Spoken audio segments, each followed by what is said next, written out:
As I was saying, it's gonna be a chiller episode than most, especially because I'm gonna eat ramen during this entire thing. Because I'm a poor slob. Noodles. It is what we call spicy chicken cup. So we're gonna have a great time. I'm gonna be a mukbang instead. I'm gonna be a mukbang guy instead. Think that'll really get the viewers and listeners going. Um, yeah, I just got done trying to clean the goddamn tub sink. It's been a journey with that one. Not good. Not good. It smells like rotten carcasses from our uh tub sink, and it's been a good time. I forgot to set up something else. I'll do that right now. Now it's starting. Gotta add a few of those in there. Bing, bing, bing, bing, bing. Yeah, so um my guest wasn't able to make it, but he'll be on next week, so it's gonna be good. It's gonna be good. It's gonna be great. It's gonna be one of the best episodes of all time, hands down. Not even in. It's gonna be the best episode of podcast of all podcasts. Any of them. It's gonna be all of them. Dude, what was it? Last week? I think last week I like went ham on mics. Yeah, I think I did 6 mics.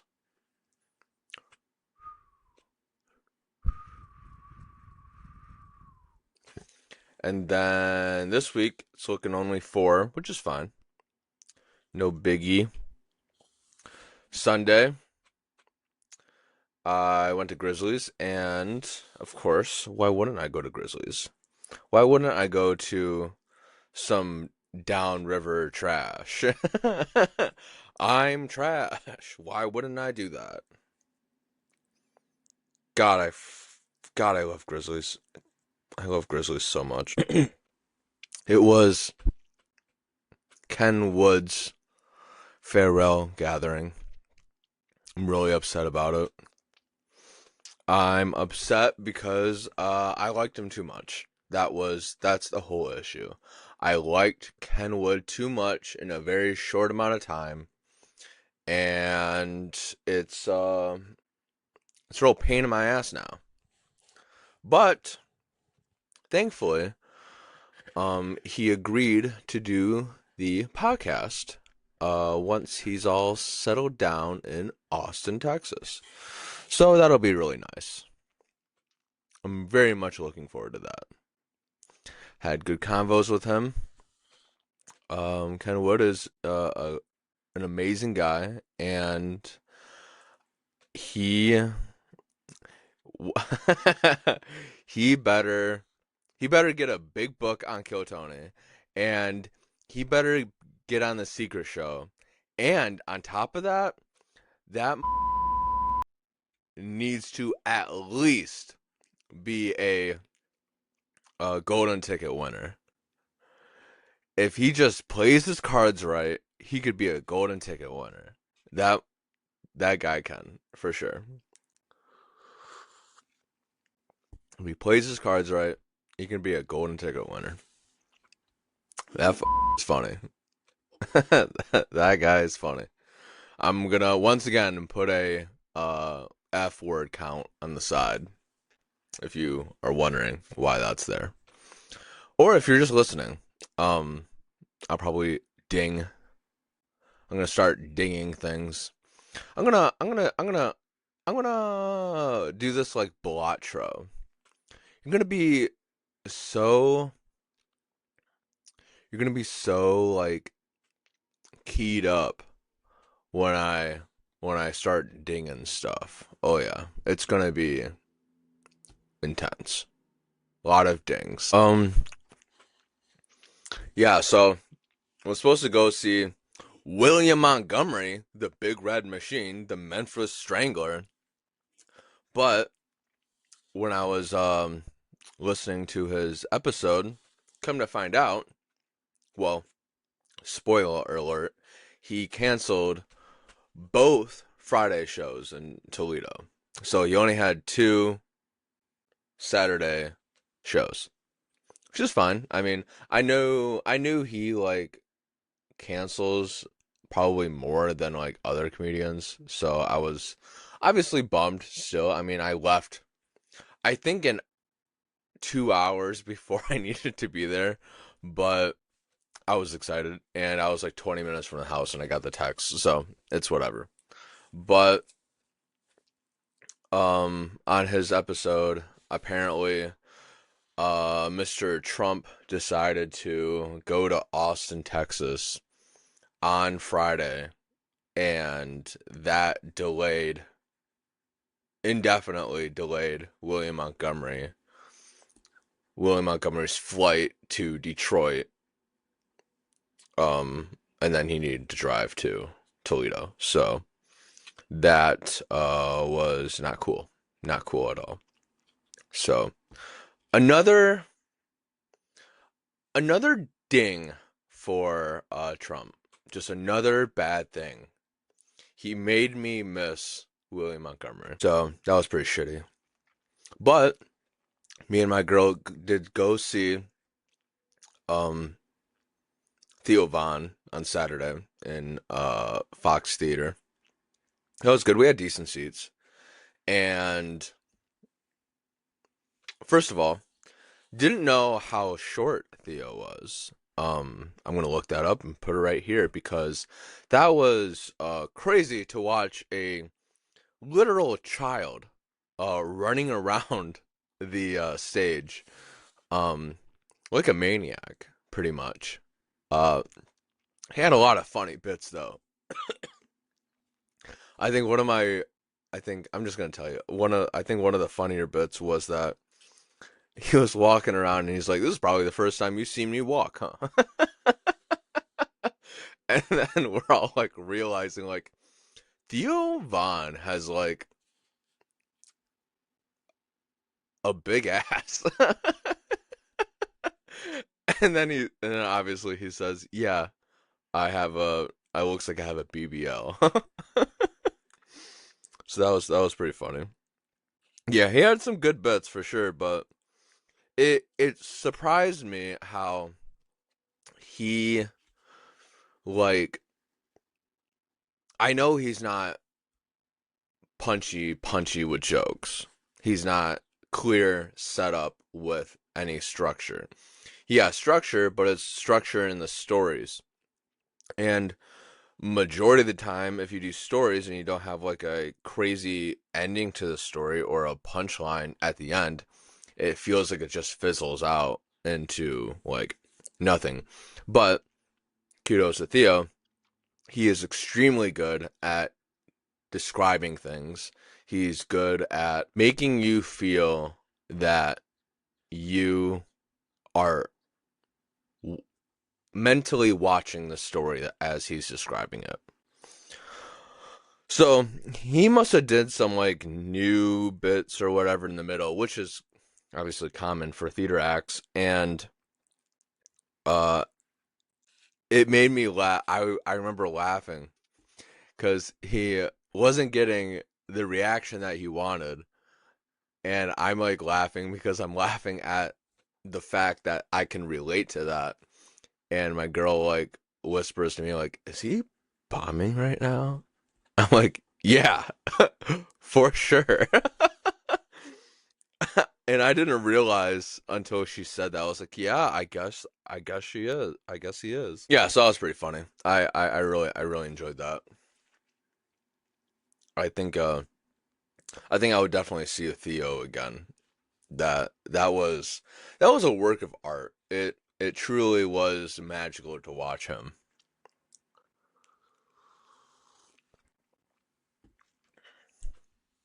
Pretty sure Shane Gillis is supposed to be coming to Detroit soon, but I already seen him in Saginaw, so I'm perfectly fine not seeing him again. Um, what else? Yeah, so oh shit. So it was last Tuesday. I wanted to try Punchline, which is a black club, and I've been scared to go there, not because of that, just because like I don't know how they're gonna like take me. So I went there. I went there late. I went there at like 11, and which was a bad idea, but I don't know. I don't know what the things are like there, so I thought I could just show up and go up, which you can, but you gotta like sign up early. And it was the third mic I was gonna go to, and I was like, let's just see how this goes. And so I parked my car outside. I like there's no one's like parked next to me, so I adjust my door a little bit. I live at like cracked because I'm texting, and some guy parks next to me, and the come to find out is another comedian, um, was in the passenger seat, a woman, and for some other reason I don't know why, but she decided to like open the door, her passenger side door, and just slam it as hard as possible in my car, and I literally just watched her do that, and I'm like, really? why why would you do that? So that was my warm welcome to Punchline. And what was funny was she was like apologizing and stuff. I'm like, did you like even ding my car? Like I have no idea. So like I got out. She's still apologizing, and she just gave me like her paint. That was all. And I was like, dude, that's fine. I'm. What can you do? I'm not gonna make a scene about it because it's pointless. There's nothing going to like resolve from this. So I just like went inside. I just did not want to talk to them whatsoever. So uh and then the guy, cause I knew the guy that was driving. He came up to me and apologized for her. I'm like, dude, it's fine. And what even if I did make like a big scene or whatever, like that's not the type of person I am, but if I did, I'm the pretty much the only white guy there. Who in their right mind would actually give a about me there is realistic. It's a realistic statement. Anyways, Vinny was there, our first guest, and I talked to him for a minute, and he was all jittery because the boogie guy that hosts, which I'm going to talk about him in a second, he doesn't go by the list. He just goes how he wants the show to go, which is fine, which is just like Paul, how Paul does it. And I'm not going to complain about that. Like, I totally understand. It's way better as an audience member to like get that kind of lineup out of an open mic. So Vinny didn't know when he was going to get up. So he was kind of like every time someone would like get off, he would try to record and everything, and you know. But I did watch him at Punchline. He did great. He did good. I enjoyed it. I think it was great. Um, I mean, what more can you ask for on a room like that, you know? And then the host Boogie came up to me and was like, "Hey, it's too many people signed up, so I'm gonna have to ask like, hey, you're probably not gonna get up tonight." But he was like, "I want you to come Tuesday, next Tuesday." I was like, "Sure, yeah, that's fine." So this Tuesday came along, and see, the thing is, the poster said 8. I was like, all right, starts at 8, I guess. No, doors opened at 8. Show started at 9.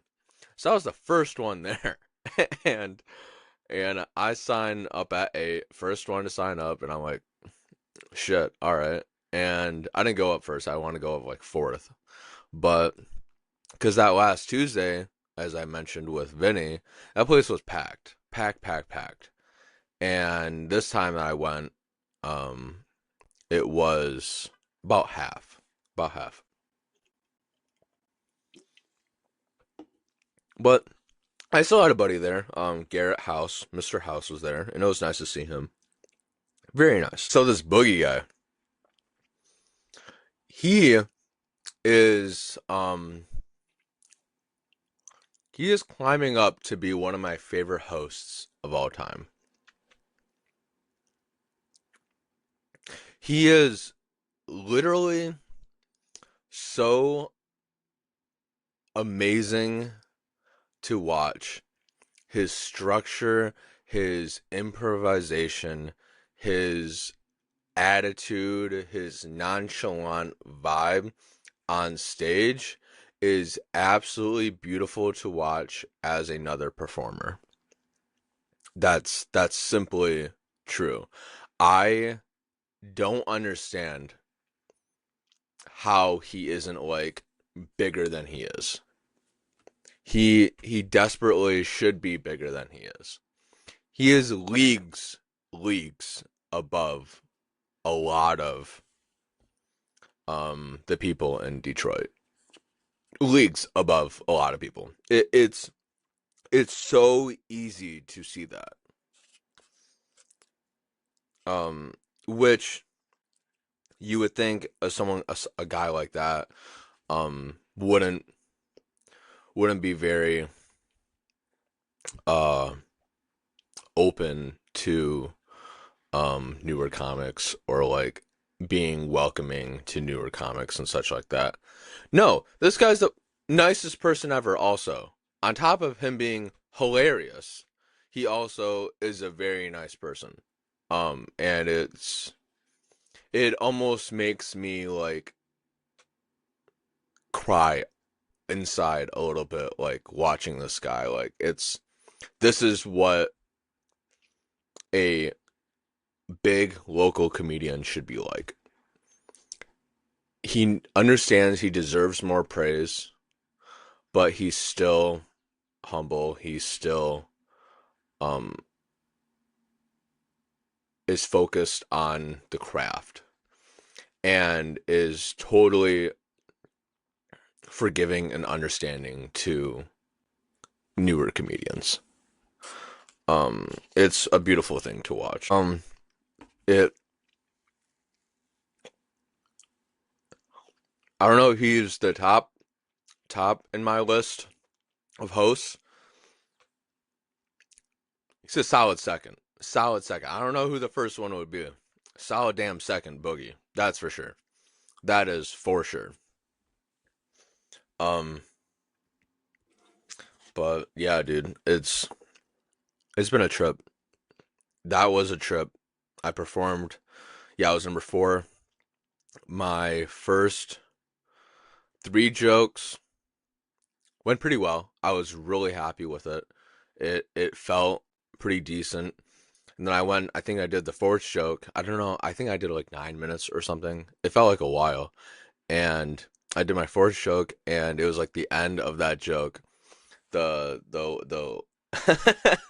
the the black women next to me that were like right off stage were like, that didn't hit.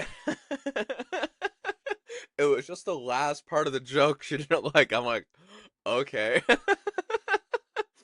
And I feel like any other comedian would probably be like, fuck, you didn't get it or whatever. I'm like, no, that's fine. I said to her, like, that's probably the funniest thing that's gonna be said tonight. Like that. It I enjoyed the hell out of it because it took me out, and it made me present. It made me way more present. And respected it, you know. I I love an honest crowd. That's good. What more do you ask for? That is immediate feedback, you know? That's good. Yikes. Yeah, man. So, that was pretty cool. That was pretty cool. I'm so happy I went to Punchline. I'm so happy about it. I think I'm gonna try to do that every other week. I think that'd be really good for me. Just to get a different crowd, just to get a different vibe, and just experience Boogie. Honestly, just experience Boogie. Um, on the other news, oh yeah, I went to a Roadhouse Wednesday. So much fun. So much fun. It was only mics. It was only comics there. Only comics. It was like a only comic kind of place. And at least that night. And we had so much fun. People were around. People were just having a good time. And Paul, he I think he did like 45 minutes as the last person. And he was just making me laugh so hard, man. My face was hurting from like smiling and laughing from his bullshit. He cracks me up so much. Yeah, it's incredible to watch him also. I don't know if I'll I know at some point I'm gonna want Paul and the people like I genuinely like kind of look up to, and they're the experienced comics in this community and such like that. I think at some point I'll probably have them on the podcast, but I don't know. I think some parts of me is kind of like scared to ask a little bit. Probably. Not that I'm saying like the comedians I have on the podcast now aren't good. They're great. They're great. Yeah, I don't know if when I would have them on, like Paul, Andy McFarlane, or shit, even like bigger than that. I don't know. I have no idea, but who knows? It's all time based, but I don't know. Maybe I just need to be more comfortable. I guess I don't know. I don't know. Anyways, that's about all the mics I want to talk about comedy wise. Um, 3 days ago, I rolled my ankle coming off the FedEx truck, and I landed perfectly on a curb, and I totally rolled it so bad that I heard a pop. I popped my own goddamn ankle, so it's all bruised up right now. I can show you, and it's been rough for me for sure. Hard to drive, especially it's always on the right foot. I always roll my ankle on the right foot. Knock on wood, never the left foot. But yeah. Oh, I have a commercial. Will I have a commercial? I have no idea. And we're back. Tonight I'm gonna do Canton. I think I haven't done Canton. I didn't do Canton last week, but I did it 2 weeks ago. So Canton tonight. Looking forward to seeing Ned. Oh my God, do I love Ned. God damn it. Mm. Looking forward to some Ned. Yes. And the biggest, clearly the biggest, for this year, anime episode, and it's thankfully a One Piece episode. We finally pretty much ended Kuma's backstory, and that was one of the roughest episodes to watch. Bawling, just bawling. Oh my God, crying like a maniac. I'm I was so happy that we finally got to see Kuma's perspective on when he made all the Straw Hat pirates disappear, and how that was such a pivotal moment in the anime, in anime in general, in the show, and how it affected him to do that and why he had to do that. Yeah, it that wasn't something I didn't think I needed, but that was something that I think we all needed to see. Um, that was a monumental moment.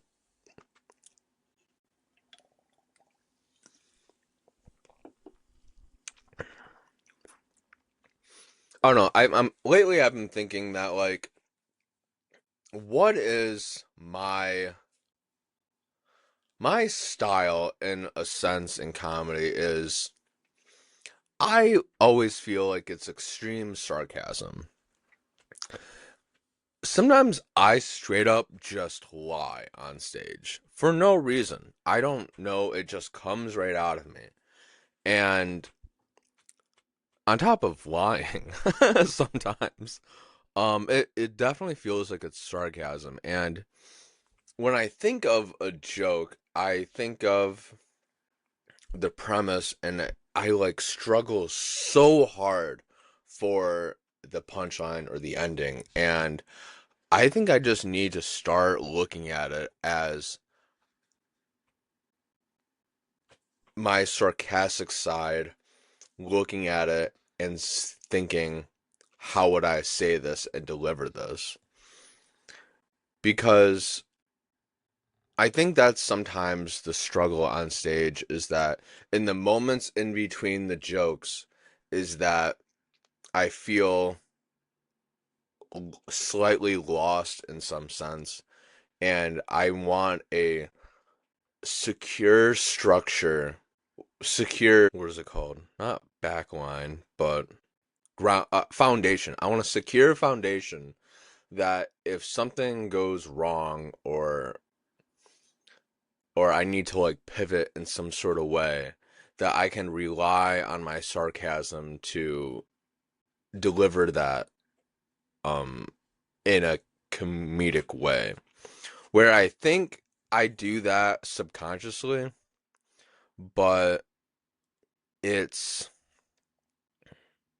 it's something I feel like I want to work on a little bit.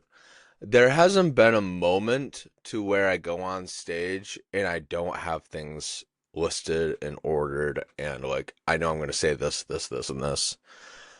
Not all the time will I give myself, hey, you're just going to go a cappella and you'll see what happens. I don't normally do that. So I don't know if I'm going to do that tonight, but I think it would be really good of me to really test myself in that at atmosphere. Um, because I see like the really good comics that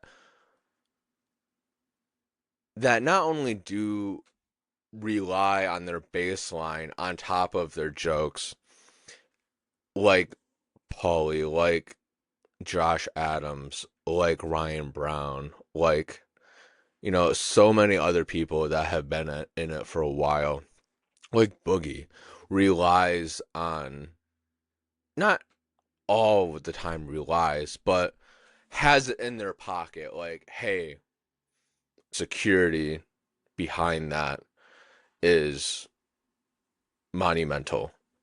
Like I would say Josh Adams. I don't know him.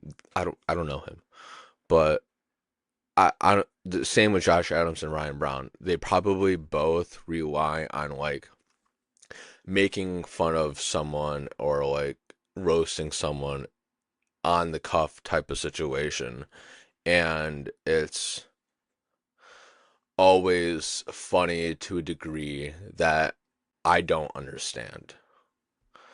Um, oh, not that I don't think it's funny, that I don't understand how they did it. And I think I want to work on that for myself in the sarcastic lane. Because that's what I believe I'm good at.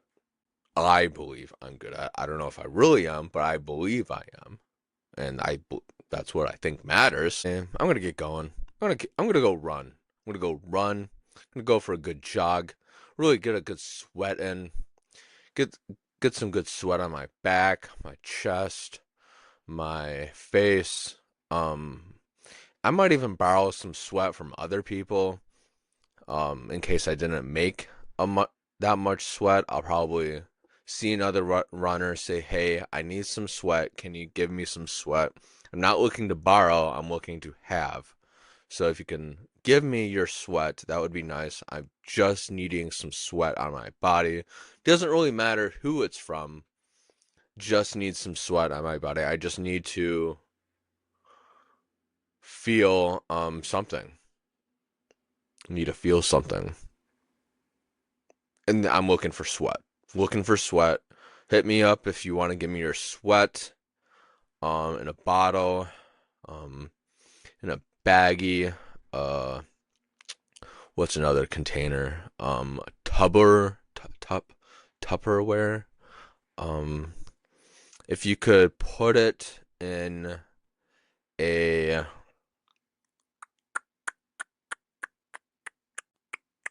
Tupperware. Honestly, if you could put it in like a wrapper, that would be nice. Um, Envelope. If you could put it in a foil or cellophane. I think I said that wrong. Cellophane. Said it wrong again. Let's try it again. Styr Styrofoam? No. What is it? Silicone? That's not it either. I think it was Cephalian wrap. No. What is it? I don't know what it is. Honestly, just give me your sweat. Need that really bad. If you're Italian, that would really help. If you're Jewish, that would help more. I can bless myself with it. If you're Muslim, um, you can mail it. Mail it if you're Muslim. If you're, um, well, obviously, if you're Chinese or Asian, you don't produce sweat, so that's not going to be good for me. Yeah. Oh, if you're Mexican, that would be really nice. Um, it'd be spicier than normal, so I'm looking for that too. All right. See you later. Bye bye. Bye. No, I said bye.